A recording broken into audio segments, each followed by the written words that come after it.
I'm going to ask you, how does someone from Northern Ireland become a women's soccer coach? What was your background before you came to the States?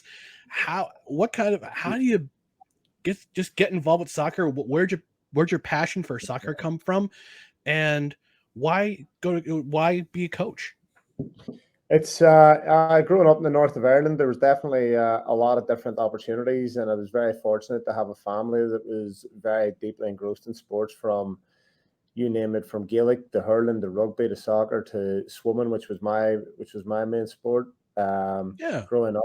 So I was very fortunate. I was exposed to many different sports, many different experiences, but also many different types of coaches.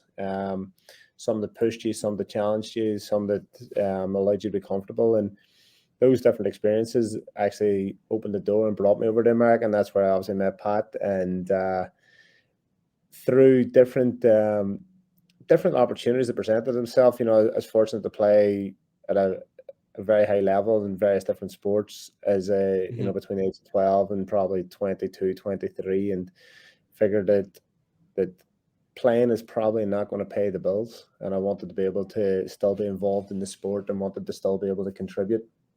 And came over here full time living in 2005, and I was working in the Oh youth wow. sports, youth soccer, and I kind of made my way through that. And I have a younger sister who was heavily involved in sports, and it's kind of, you wanted to make sure that younger players were getting the opportunities to be educated, to be exposed to various different resources, and lo and Mhm. behold, that's how I ended up in that position. And over time, it evolved into from youth soccer into high school to college to pro, and here I am today. So I've been very, very fortunate, been surrounded by a lot of good people and been exposed to a lot of good experiences.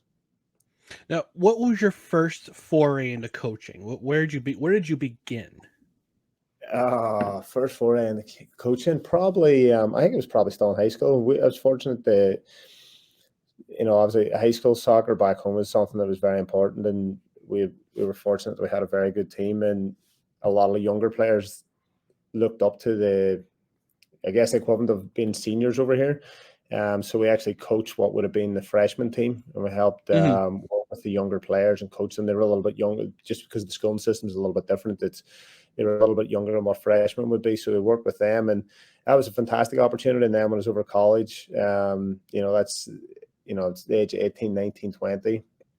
I was Hmm. doing some coaching at college and getting exposed to various different types of coaches, different types of environments, different types of cultures, and how they see the game.